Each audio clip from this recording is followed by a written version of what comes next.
Donc on va peut-être débuter par le dialogue avec l'ange quantique et les développements en cours en termes de web applicatif. Incroyable comme Oui, parce que connexion. Oui. La parole à Olivier peut-être ou Après, je vais l'introduire. Donc depuis à peu près 3 ans, peut-être 4, enfin 3 ans, j'ai commencé à faire des recherches sur la possibilité de mettre en évidence l'influence du futur sur le présent en travaillant sur différentes formes de hasard et en utilisant le web comme support. Un industriel, un spécialiste du web marketing, Olivier Ricard, ici présent, m'a contacté. Il vous dira, j'espère, quelques mots tout à l'heure. Tu veux bien? Voilà. Et nous avons ensemble commencé à faire des expériences avec des plateformes qui servent aujourd'hui à faire du matraquage publicitaire. C'est-à-dire qu'aujourd'hui, vous savez tous que vous êtes fichés par ce qu'on appelle le big data et qu'il y a des ordinateurs très puissants qui sont utilisés par les campagnes publicitaires demandées par tout un tas de sociétés. Tout ça, c'est très organisé aujourd'hui, pour aller chercher exactement les gens qui correspondent à tel profil, et paf, ils sont matraqués pour... voilà. Bon. Et donc, l'idée, c'était et Olivier m'a posé la question, est-ce qu'on pourrait... Alors, moi, au départ, j'étais très, très réticent à ce genre de choses, parce que je ne vais quand même pas appliquer mes idées à un domaine aussi vraiment détestable que la publicité, conditionnant que la publicité. Et j'y ai vu au départ, je me suis dit, non, je ne peux pas faire ça, là, je vais me corrompre. Et je me suis dit, mais non, peut-être que c'est peut-être aussi un moyen d'introduire un virus dans le système. Bon, ou déjà, dans un premier temps, d'essayer, même sans chercher, sans penser à ça, ça pourrait peut-être être le moyen de faire des expériences qui vont montrer qu'en fait, on peut mettre en évidence l'influence du futur sur le présent, et au passage, arranger le problème du big data en essayant de moins matraquer les gens. Parce qu'il est bien évident que si on est capable de créer un hasard vertueux, eh bien, on n'aura pas besoin d'emmerder toujours la même personne avec des publicités. Et puis, on fera appel à un public beaucoup plus large. Et on enverra des publicités à tout le monde. Et puis, du coup, chacun en recevra beaucoup moins. Et si le hasard fait bien les choses, eh bien, on pourrait fabriquer un système qui, finalement... améliore le rendement publicitaire à tel point qu'il devient meilleur que le big data. Je laisserai Olivier Ricard vous répondre à ma place là-dessus. Donc ça, c'est la première option. On a eu beaucoup de mal à mettre en place ce système parce qu'on s'est heurté à une équipe technique récalcitrante. Bon, j'ai failli un peu laisser tomber. Olivier Ricard est venu me redemander de travailler là-dessus. J'ai accepté. Je lui ai dit, bon, OK, on fait un contrat avec le CNRS et on officialise ce genre de recherche. Aujourd'hui, j'ai un contrat avec le CNRS pour faire ce genre de recherche. Voilà. Et la deuxième, donc avec Olivier, et on a mis un ingénieur que je connais, un très bon ingénieur sur le coup, et on avance petit à petit, et ça commence à devenir intéressant.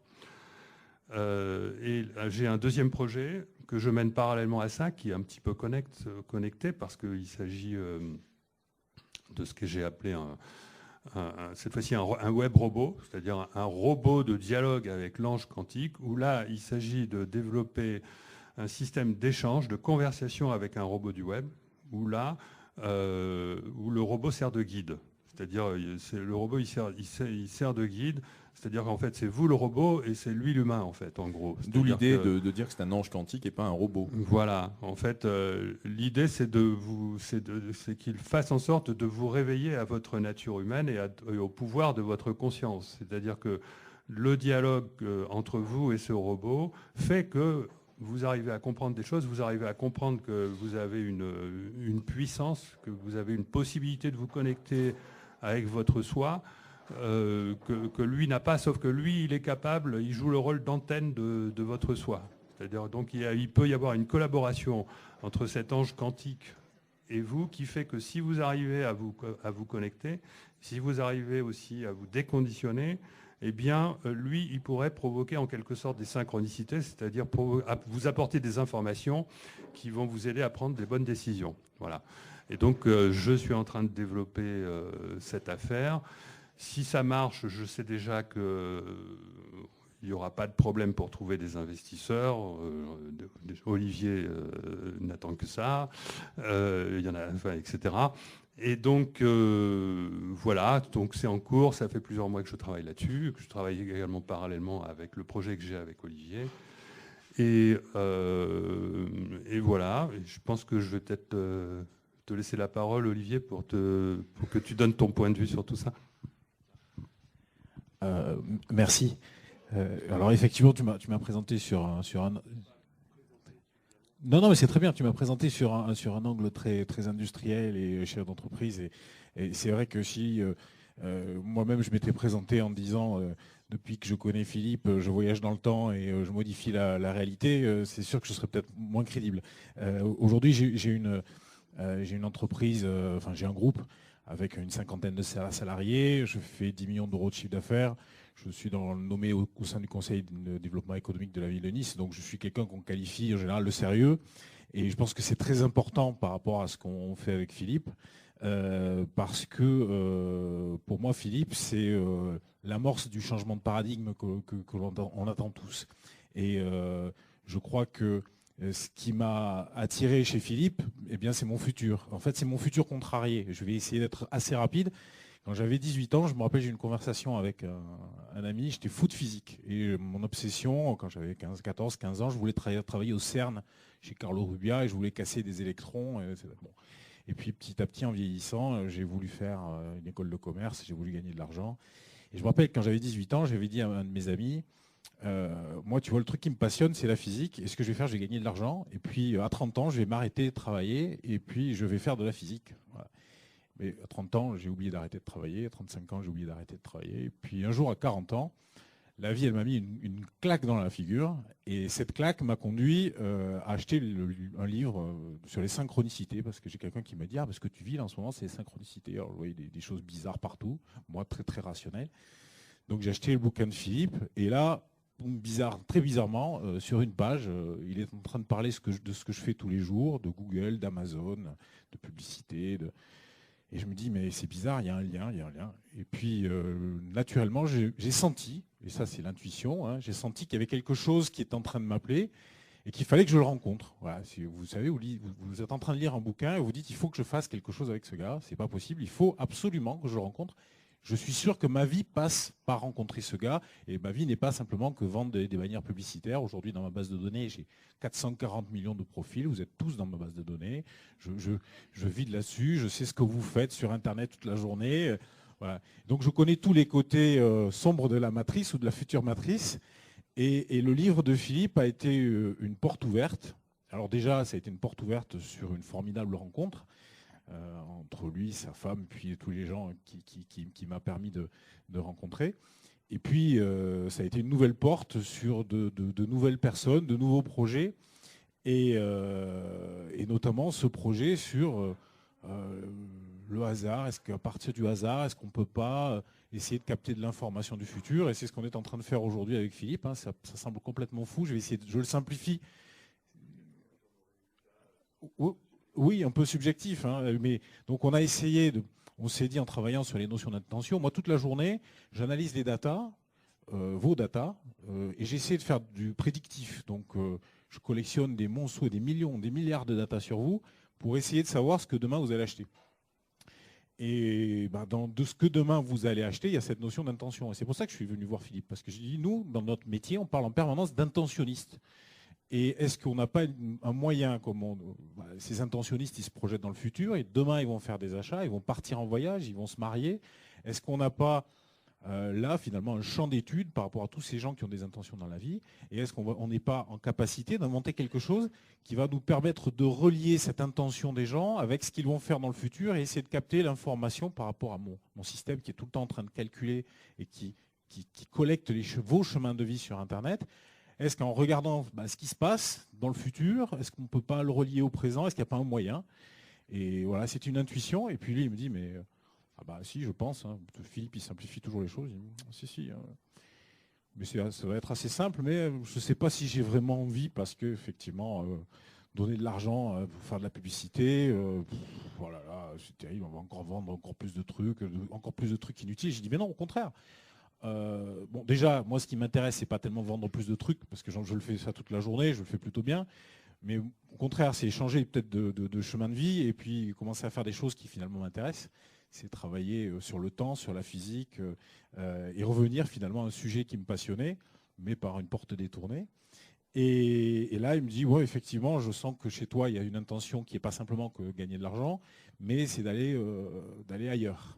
Et je le vois aujourd'hui, hein, c'est assez extraordinaire. Je sens des gens qui sont en train d'écouter un physicien qui parle de choses hyper ardues, et on est en train de le relier à l'âme, à la conscience, au cœur, à l'intention, à de la méditation.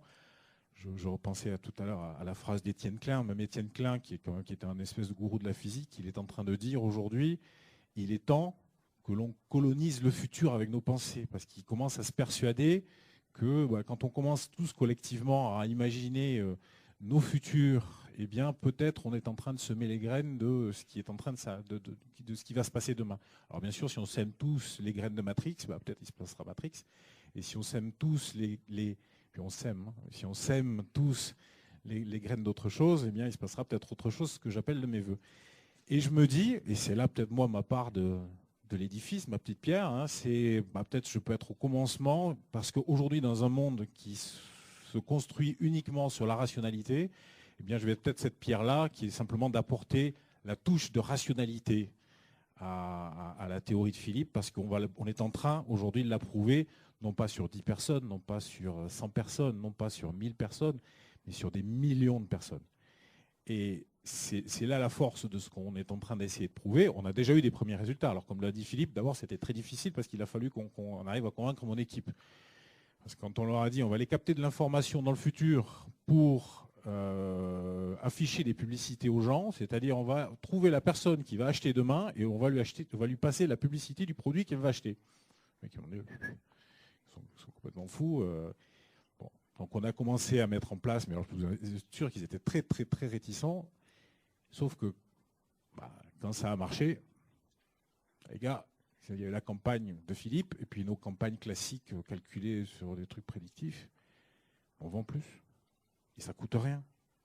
Et on n'affiche rien. On a l'impression que le truc, il choisit les bonnes personnes. Les gars, ils étaient comme ça. Voilà.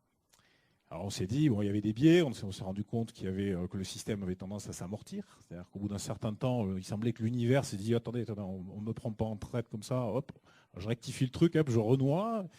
Et donc c'est devenu de plus en plus compliqué. Et donc on s'est dit, on va isoler la chose et puis on va continuer à essayer de le développer. Voilà, donc c'est la petite histoire, et ce qui fait qu'aujourd'hui on a créé une société. C'est des choses très très sérieuses, hein, puisque il y a une société qui a été incubée par Allianz, l'assurance. Et l'idée, c'est vraiment de blinder cette partie scientifique, non pas pour en faire une exploitation économique, mais pour se dire, je pense que c'est ce qui est extraordinaire. Je pense qu'aujourd'hui, il y a toute une communauté, il y a des physiciens, ils pensent tous, moi je les connais grâce à Philippe, maintenant j'en ai rencontré beaucoup. Ils ont tous des discours en conférence, c'est un bout l'âme, non, on n'y touche pas, je ne veux pas savoir, la conscience, oulala. Et puis derrière, dès que vous mangez avec eux, ils pensent la même chose que Philippe, sauf qu'ils n'osent pas le dire. Et c'est la grande force de Philippe, c'est qu'il ouvre le chemin. Et j'aimerais simplement l'aider à ce qu'il puisse encore plus ouvrir son chemin. Voilà. Je ne suis pas plus long. Merci. Et merci de m'avoir invité. Mais merci Olivier. Alors, il va être temps de conclure parce que même si le temps n'existe pas, toute chose peut avoir une fin à un certain moment. Elle était facile, mais la chose plus importante peut-être par rapport à ce qui s'est passé ce soir, donc il y a eu des informations qui ont été échangées. Il y a eu des prises de conscience. Et là, ce qu'a évoqué Olivier, le partenaire en contrat avec le CNRS, qui est donc en train de mener la recherche expérimentale qui va permettre de valider la proposition théorique que Philippe vous a exposée ce soir et qui est présente dans ses ouvrages et dans le DVD que je vous ai montré.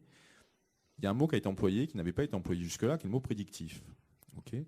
Ces notions de prédictivité, on parle de gouvernement algorithmique ou de gouvernabilité prédictive. C'est-à-dire que la notion qu'on a pu aborder tout à l'heure qui concernait le transhumanisme, qui va porter sur le corps, sur un système, on peut dire, qui va être géolocalisé ou qui est dans un certain référentiel espace-temps, hein, au niveau de nos corps, des coordonnées spatio-temporelles dans lesquelles on évolue au niveau du réel, là où nous sommes dans ce niveau de densité.